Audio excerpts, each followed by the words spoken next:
Hello po, good morning po sa ating lahat. Welcome na po sa ating YouTube channel, Ryan Patinio, Agri Farming, Family and Kitchen Adventure. So, sa video na po sa araw na ito ay tatalakayin natin yung mga problema sa mga inahin na matagal o ayaw po mag-hit, o kung tawagin to sa amin dito sa Bisaya ay hindi po nangulag or dili mangulag. So sa Tagalog po ay yung mga inahin pong matagal o hindi talaga nag-hit o hindi po naglalandi. So naka-encounter na ba kayo ng mga ganong problema sa inyong pag-aalaga ng mga inahin? Kung na-encounter nyo po yan, bagay po sa inyo ang video na ito. Kung bago pa lang kayo sa aking YouTube channel, mag-subscribe na kayo. Ryan Patinio, Agri Farming, Family and Kitchen Adventure. Ito po, katatapos nating nagpapakain sa ating mga alagang baboy. So, yung sabi ko nung dati, itong inahin na po ito ay kung hindi na po ito mag-reheat ngayong January 24, 25, buntis na po ito. Kasi ano na po siya, lampas magdadalawang buwan po, ay isang buwan, sobra na po ito pag hindi na po siya magre-reheat ngayong 24-25 ng January. Ito naman po sa kabila, ito po yung nandun sa ating isang vlog na confirm na po na buntis na po yung inahin na yan. So dito po sa inahin na ito po yung sinasabi ko na matagal nag-hit na inahin. Kasi meron kasing mga inahin na ganyan, lalo na kapag walang barakong baboy o boar dito sa loob ng ating piggery. Kasi isa sa mga nagpapa enhance ng estrus period ng mga inahing baboy ay yung laway ng boar o laway ng boar o kaya ng ating mga barako. Kasi normally yung inahin naman po, pagkatapos manganak yan, after 1 month winawalay ko na po yung mga biik. So normally dito pagkawalay ng mga biik, isang linggo po mag-hit na po yun sila, or minimum of 5 days o maximum to 10 days po yan. So pero itong isang inahin nito matagal na po itong pero hanggang ngayon or hanggang sa nakarang araw po ay hindi na po siya nag-reheat. Kaya naisipan ko na po na magbigay na ng injectable, kasi wala pong akong barako dito na nakakatulong sa pag-enhance ng pag-hit ng ating mga inahin. Kaya ang ginagawa ko po ay bumibili na po ako ng injectable para sa kanila. Ito nga pala yung ginagamit ko na injectable sa aking mga yung sa inahin ko pong matagal po nag-hit. Ininjikan ko po ng ganito. Ang pangalan po nito ay Gonadin 250. Yung pang-enhance ng kanilang hormone para po yung ating mga inahing baboy ay mag-hit na po or darating na po yung kanilang tinatawag na estrus period. Ito po yun, yan, tingnan nyo. Ayan, Gonadin 250. Yan po yung ano niya, yung brand name niya. Yung generic niya naman ay Chorionic Gonadotropin. So ito po, yung pagka-inject dito ay IM or intramuscular injection. So nung in-inject ko po siya ay doon ko po siya itinira doon sa mismong liig ng baboy natin. Yung isang ampule po ay 2 ml na po yung laman.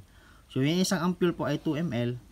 Yan, yung sa akin naman po, hindi ko naman po ito ini-endorse tong gamot na to. Kung hindi, nag-share lang po ako doon po sa ibang naka-encounter ng problema sa kanilang mga baboy, lalo lang sa kanilang mga inahin na matagal talagang maglandi o matagal talagang maghihit, na para naman po hindi po kayo malulugi sa inyong pinapakain.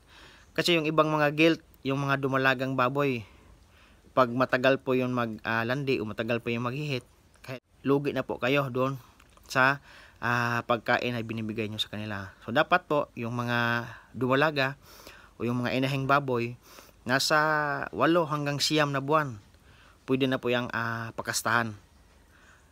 Kasi yung iba naman ay hindi talaga maghihit, kaya ito po yung solusyon. So yung sa akin naman po ay advice lang, hindi pa ako nag advertise ng gamot para sa kanila. Pero yung sa mga mayroong mga inahin na may mga barako sa kanilang farm o sa kanilang backyard farm, so yung barako lang po ang ipapalapit nyo sa inahin araw-araw, umaga, para ma-enhance yung kanilang, ma-stimulate yung kanilang hormone. So yan po yung natural na pag-stimulate ng hormone para po maglandi or maghihit yung mga inahin natin. Ito nga pala, naturok na po natin kanina. So hindi po natin video kasi mag-isa lang po tayo dito sa farm. Wala po tayong kuha ng video natin. Kaya hindi ko na po na video yung pagturok ko sa ating mga inahing baboy. Pero simple lang yan.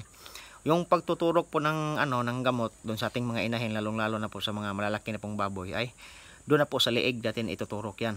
So yung ginagamit naman natin sa pagturok na ating mga inahing baboy ay itong fiberglass na sirens. Ito po talaga ay naka-design para sa mga baboy, baka, kanding, kalabaw. So ang maximum po na laman na pwedeng ipasok nito ay 10 ml ang pwede po ditong ay ilagay. So yung ilagay natin ay 2 ml lang, kaya 2 ml lang po ang inilagay natin nung nagturok po tayo ng gunadin doon sa ating inahing baboy. Gamit po itong sirens na to. Sa mga karayom naman po, ayan, ito po yung mga sizes ng karayom natin. Yung matataas na isa, itong dalawa, itong matataas nito ay ito po yung ginagamit natin sa ating mga inahin. Ito po at saka ito sa kabila, yung matataas yung susunod ay ito po yung ginagamit natin sa mga pagtuturok sa mga fatteners natin noon. At saka ito naman, at saka itong maliliit, ito po yung ginagamit sa pagtuturok sa ating mga biik. Kasi yung mga biik natin ay tinuturukan din natin ng mga injectable na vitamins. So kanina, yung pagturok natin sa ating inahin na tinurukan po natin ng Gunadin 250 ay ginagamitan natin ng fiberglass, at saka ito po yung karayom na ito. Ito po yung ginagamit natin kanina. So, sa pagbigay po natin ng Gunadin 250, yung isang ampule ay tinurok po natin sa dito po sa kabilang side ng liig ng inahing baboy. Doon sa kabila naman po ay nagturok po tayo ng B-complex. Itong B-complex po ay nakakatulong din po ito para ma-enhance yung hormone ng baboy, para po siya ay magkaroon ng fertility. So ang turok po natin dito sa B-complex ay 5 ml kapag inahing baboy na po. Kapag biik naman po 1 to 2 ml, pag fatterners na po ay 3 to 4 ml. So pag inahin, nasa 5 pataas po na ml, depende sa laki po ng inyong mga inahin. Then kasabay po ng B-complex ay nagbigay din po tayo ng vitamin EDA. So itong vitamin EDA po ay isa po ito nagpa-enhance ng ating mga baboy na para po sila ay mag-fertile. So ito pong dalawang to ay pinagsabay ko na po. Yung binigay ko po na B-complex ay 6 ml, at ibinigay ko na po na ADE ay 4 ml, kaya 10 ml lahat yung tinuro ko. So pag 10 ml, isang sirens po na ganito ay puno po ito. 6 ml po na B-complex at saka 4 ml po na ADE. Dito po sa kabilang liig po na itinurok. Yung 2 ml naman po na Gunadin 250, doon po dito sa kabilang liig. So ano po yon? Una po yung in-inject yung yung Gunadin 250 So pagkatapos naman po ay ininjectan din natin ng ADA at saka B-complex yung ating mga inahin.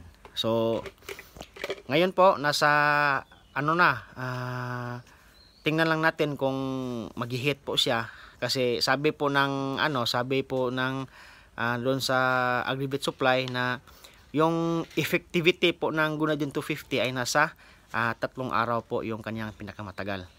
So tingnan lang natin kapag malalaman naman natin yan pag siguro bukas at saka susunod na araw. Tingnan natin yung kanyang vulva o kanyang puwerta kung mamula-mula na siya, kasi malalaman naman natin yan. Kasi pag miyo ng pula-pula doon sa kanyang puwerta, ibig sabihin po ay talagang nag-hit na po yung ating inahing baboy. So yan po. Yan po yung uulitin ko po, yung solusyon po sa mga baboy po na matagal mag-hit o matagal po maglandi ay unang-una po ay pag mayroon kayong barako, pwede nyo ipasyal sa kulungan ng mga inahin o yung mga gilt na baboy. Pag wala naman kayong barako, pwede kayong mag-inject ng Gunadin 250, 2 ml dito sa kabilang lieg, at saka B-complex, haluan nyo na ng ADA dito naman po sa kabilang lieg. And then, hintayin nyo 2 hanggang 3 araw. Doon na po nyo makikita na mag-hit na muli yung inyong mga inahing baboy. At saka, pwede na po nyo silang pabulugan. Pabulugan na natural, gamit ang bore o yung mga barako. Or pabubulog na gamit yung AI or artificial insemination. So, dito naman po sa akin, ang ginagamit ko po ay AI kasi wala po akong barako dito. Kaya, kumukuha lang po ako ng mga similya doon po sa ating kakilala na si Sir Jerry Tan, dito po sa aming lugar sa may Sierra Bulyones, Bohol po.